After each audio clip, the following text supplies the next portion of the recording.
Welcome back everyone. This video is going to be a little bit controversial in that I'm going to point out one or two things that I think could be improved about my Brompton. So let's jump straight in. The first thing, the handles. I've had this for 2 years now and you can see here that they've worn through. They really could have done a better job on these. I didn't mind them at first, but they're just not robust enough. I'll be changing them. So for the brakes, I haven't really got a problem. They're very good, but they are integrated with these shifters. I've got an M6L, so on the right hand side I've got 3 gears here. So you can see they're made of this quality plastic, but they still seem a bit cheap compared to the rest of the bike. So on the right they are connected to the internal hub gears. On the left we've got a more traditional shifter type mechanism, and that moves it up the 2 chain rings there. So overall I've got 6 gears here, but what I have found is particularly the internal mechanism can slip, so you've got to adjust that periodically, particularly in wet weather. So I've done another video on how to adjust your gears, so have a look at that if you're interested. But overall they're pretty good. So now we move on to the stem, and no matter how you look at it, it is very long, and because of this it's flexible. Accelerate hard and it will bend. So it does take a little bit of getting used to.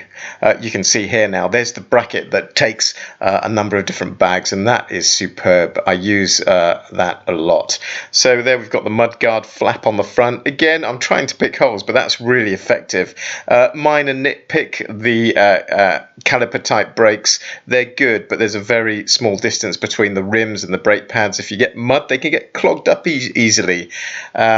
The Schwalbe tyres, 16-inch tyres, no problem with these whatsoever. I've never had a puncture in 2 years. So one of the benefits of smaller wheels is that it's incredibly responsive. The turning circle here you can see is really small, so you can really weave in and out of small places.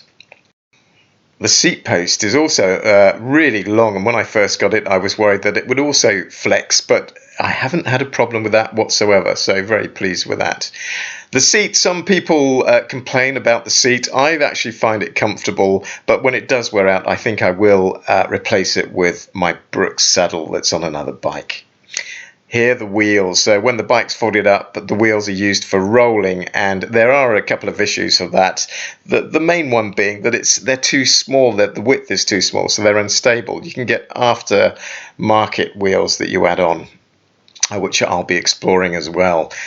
This is a third-party rear rack. I've done a review on that if you're interested in another video.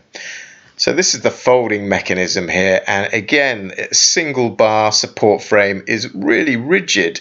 I've had no problem with flexibility here, so I can't pick any holes with that. But one issue I do have, slight issue, is the folding mechanism on the left pedal here.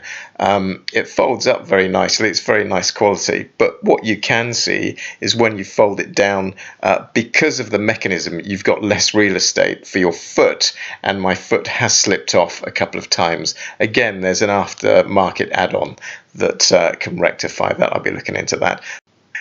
The pump's okay to use in emergencies, does the job without being spectacular. The rear mudguard or mud flap there is really effective, keeps the mud off even in really wet, horrible conditions. But the main point is, here's the bike folded up, and no matter how I try and pick holes in this, what a brilliant design. All the dirty, oily bits, they're all inside, folded away, so the exterior is clean. It's a great piece of engineering. This is just the one flaw. Again, the narrow wheels there makes the bike a little unstable. But how compact is that? No matter how much I look at this, I don't really think there's much of an improvement you can make for a bike of this size. It's fantastic. So no improvements needed there then. But what about the ride quality? So here we are, we're on a dirt track here, and the thing is, because the wheels are pumped up to high pressure and you've got small wheels, you will feel the bumps. Unavoidable, I'm afraid.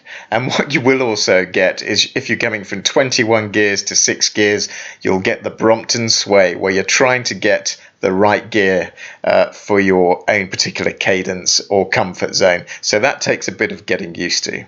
But having said all of that, it's still responsive, and on most of the pavements or paved roads you'll get, it's fine. So just coming up to the trusty old van here. So you can see how easily the mount or the bag just clips off from the mount here. And of course, everyone knows one of the main benefits of the Brompton is how easily and quickly it folds up to with that tiny footprint. So I'm not picking apart this design very well, am I? So I don't think there is much that you could improve about that for a bike this size. It just folds up incredibly well. And because of that, you can take it anywhere. So again, everything in life's a compromise. Overall, it's a fantastic design, but the compromise is with the small wheels and the frame and the reduced gears, it's going to be less comfortable than perhaps your other bike. But overall, I wouldn't change it for the world.